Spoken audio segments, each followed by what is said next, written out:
আসসালামু আলাইকুম। Hello everyone, কেমন আছেন সবাই?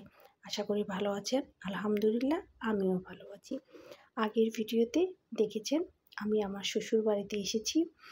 সারাদিন ছিলাম, বিকেলের দিকে চলে যাচ্ছি, সেটাও আপনারা দেখেছেন। আর এখানেই ভিডিওটা শেষ করেছিলাম। আজকে ঠিক এখান থেকেই ভিডিওটা শুরু করব, সেটাও আপনাদের বলেছিলাম, তাই না? আজকে আরেকটি নতুন ভিডিওতে সবাইকে স্বাগত। এই তো মেয়েকে শ্বশুরবাড়ি ঘুরিয়ে দেখালাম, সেটাও আপনারা দেখেছেন। এখন যাব বড় আপুর বাসায়। বড় আপু হচ্ছে আপনাদের ভাইয়ার বড় বোন। আমি ওনাকে বড় আপু বলেই ডাকি। বড় আপু ভীষণ অসুস্থ, তাই আপুকে দেখে তারপর মার বাসায় যাব। আর মেয়েও তার ফুপুকে দেখতে পাবে। আর আমার মেয়ে তার ফুপুর কাছে গিয়ে ভীষণ পছন্দ করে। তার ফুপু তাকে ভীষণ আদর করে, স্নেহ করে, ভালোবাসে। এই তো আপনাদের ভাইয়া দেখেন অটো নিয়ে চলে আসবে এখনই, তারপর আমরা অটো দিয়ে যাব। এই যে মেয়ে এখানে দাঁড়িয়ে ঈদগাহ মাঠে একটু ছবি উঠে নিল। আর এই যে দেখেন আপনাদের ভাইয়া চলে এসছে এখন। ঠিক আছে, আসসালামু আলাইকুম। বন্ধ থাকলে আসমনি আমরা এই দিক দিয়ে যাবো এখন, তাই না? ব্রিজ আছে না, ব্রিজের এই পাশে আমরা ওই দিন মাইনাবাড়িতে বেরিয়ে যাবো। মাইনাবাড়িতে গেলে কাছে শর্টকাট হবো এখন। আর এই যে হ্যাঁ আপনার দিকে মালটা নিয়ে জোরে মালটা খেতে আব্বু, এই রাস্তা তোমার নানুর বাড়ি, তাই না? এই যে নানুর বাড়ি আমার, কোথায়? এই যে সামনে নানুর বাড়ি দেখাবো।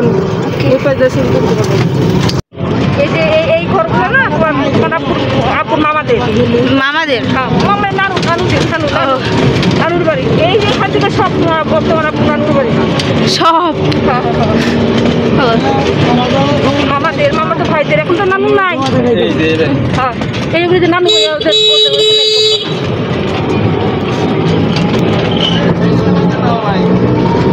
নানুর বাড়িতে তো গেলাম না। এখন কি নানু আছে? মামা বাড়ি তো নাই, শুধু ভাইরা।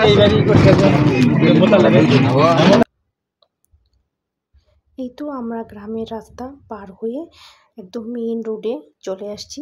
এই যে দেখেন এটা হচ্ছে ঘাটাইল ক্যান্টনমেন্টের রাস্তা, অপোজিটে হচ্ছে ক্যান্টনমেন্টের মেইন গেট। এখান থেকে ক্যান্টনমেন্টের রাস্তা শুরু। অনেক সুন্দর, আগের তুলনায় আগের চেয়ে অনেক সুন্দর করে ক্যান্টনমেন্টটা রাস্তাটা তো হয়েছে।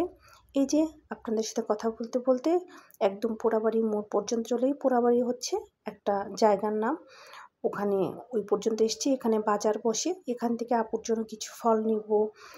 আপু যে খাবারটা, বিশেষ করে মালটা, কলা, তরমুজ এই জাতীয় ফলগুলি কিনে নেব।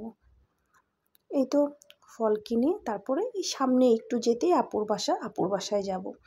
এই তো মেয়ে বলছিল ফুপু কি অনেক অসুস্থ। আমি যে হ্যাঁ, তোমার ফুপু অনেক অসুস্থ। তারপর মেয়ে আবার জিজ্ঞেস করে, ফুপুর ওখানে কি এখনও ফুল গাছ আছে? আমি কি না, এখন হয়তো ফুল গাছ নেই, কিন্তু তোমার ফুপির নার্সারি বাগান আছে। এখন তো ফুল থাকবে না, এখন নার্সারি বাগানটা দেখতে পাবে। এটা মেয়ের সাথে কথোপকথন করছিলাম।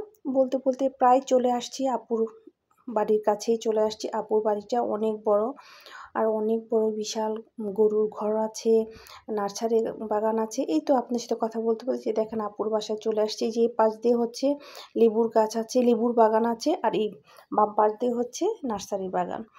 ওইভাবে অত সময় থাকিনি, অল্প একটু সময় ছিলাম, তাই যতটুকু সময় ভিডিও করতে পেরেছি ওইটুকুই আপনাদের সামনে তুলে ধরলাম। এই যে এই সামনের ঘরটাই হচ্ছে আপুর ঘর, আর পাশের ঘরটা আপুর দেবরের ঘর। আপুরাও কিন্তু যৌথ ফ্যামিলি। এই যে এটাই আপুর ঘর, ভিতর দিয়ে যাচ্ছি। আপুর দেবরের বউরা, ওনারা কিন্তু ভীষণ ভালো। আর এদিক দিয়ে গেলে ওনারা মন খারাপ করে, হ্যাঁ শুধু তার কাছে এসছি, তারাও বলে আমরাও তো বোন, মানে ভীষণ ভালো তারা। যৌথ ফ্যামিলি, একে অপরের সাথে তাদের সম্পর্কটা ভীষণ ভালো। এই যে আপুর গাছে ছোট ছোট আম ধরেছে। এখন মেয়ে বলে যে পুপি আমি আম নেব। এই আপু এই আমগুলি পেড়ে দিল। আপুকে না করা সত্ত্বেও আপু দিয়েছে। তার ভাতিজির মনের ইচ্ছা পূরণ করেছে। আর যে এখানে ইট বালু সিমেন্ট রেখেছে, এগুলো দিয়ে গরুর ঘর তৈরি করা হবে আছে, সেটা ভেঙে নতুন করে মনে হয় তৈরি করবে। এই তো অনেকক্ষণ সময় ছিলাম, থেকে এখন যে আমার মার বাড়িতে চলে যাচ্ছি। প্রায় সন্ধে হয়ে যাচ্ছে, তাই চলে যাচ্ছি। আবার কাল চলে যাব আমরা, ঢাকা ব্যাক করতে হবে, ব্যাগ প্যাকিং করতে হবে, এর জন্য চলে গেলাম। সময় থাকলে হয়তো এক রাত থাকতাম আপুর কাছে, থাকা হলো না। সামনে ঈদে ইনশাল্লাহ যদি আসি সময় হয় তাহলে আপুর বাসায় থাকবো। এই তো সামনে গিয়েই ওখান থেকে আবার একটু অটো রিক্সা নিয়ে নিব। গ্রামে কিন্তু অটো রিক্সাগুলি ভীষণ চলে, তবে আমার মেয়ে ভ্যানে চড়তে ভীষণ পছন্দ করে। গ্রামে এসে ভ্যানটা আমারও ভীষণ ভালো লাগে, কারণ আমরা তো ঢাকায় রিক্সাতে প্রচুর চলি, কিন্তু ভ্যানটা কিন্তু ওইভাবে ওঠা হয় না। গ্রামে আসলে এটা ভালো লাগে। এই তো অটোতে উঠে গেলাম, এখন চলে যাচ্ছি। বাই দ্য ওয়ে, আমার ভিডিওটি ভালো লাগলে লাইক করবেন, কমেন্টস করবেন, সাবস্ক্রাইব করবেন, পাশে থাকা বেল আইকনটি বাজিয়ে দেবেন যেন আমার ভিডিও নোটিফিকেশনটি সবার আগে পেয়ে যান। যারা ফেসবুক থেকে দেখবেন ফলো করবেন, শেয়ার করবেন ফ্যামিলি অ্যান্ড ফ্রেন্ডসদের মাঝে। আপনারা কিন্তু কমেন্টস করতে একদম ভুল করবেন না।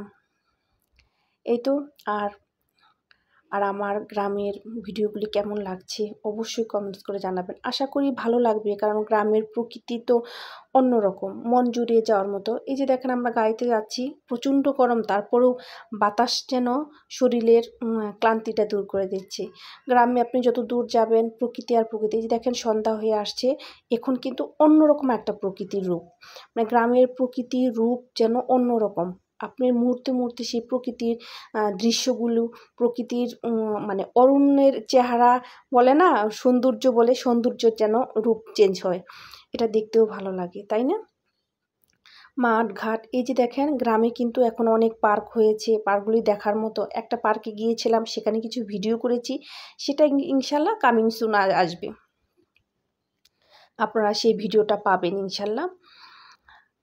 এই যে দেখেন সন্ধ্যা হয়ে যাচ্ছে, ওর বাবা সিএনজিতে উঠে, মানে আপনাদের ভাইয়া সে একটু ঝিমিয়েছিল, মেয়ে সামনে গিয়ে বাবাকে ধরে আছে। মানে এই মনে হয় বাবা মেয়ের কেমিস্ট্রি, তাই না? বাবার প্রতি মেয়ের ভালোবাসা। আপনাদের ভাইয়া বলছে ধরতে হবে না, আমি আর ঝিমাবো না, কিন্তু সে ধরেই আছে, না তুমি পড়ে যাবে, মানে বারবার পিছনে আসতে বলছিল, কিন্তু সে সামনে বসেছে, বাতাসটা পাবে। এই তো আমরা চলে আসছি কথা বলতে বলতে। তাহলে আজকের মতো এখানেই বিদায় নিচ্ছি। সবাই ভালো থাকবেন, সুস্থ থাকবেন, আমার পাশে থাকবেন। আসসালামু আলাইকুম, আল্লাহ হাফিজ।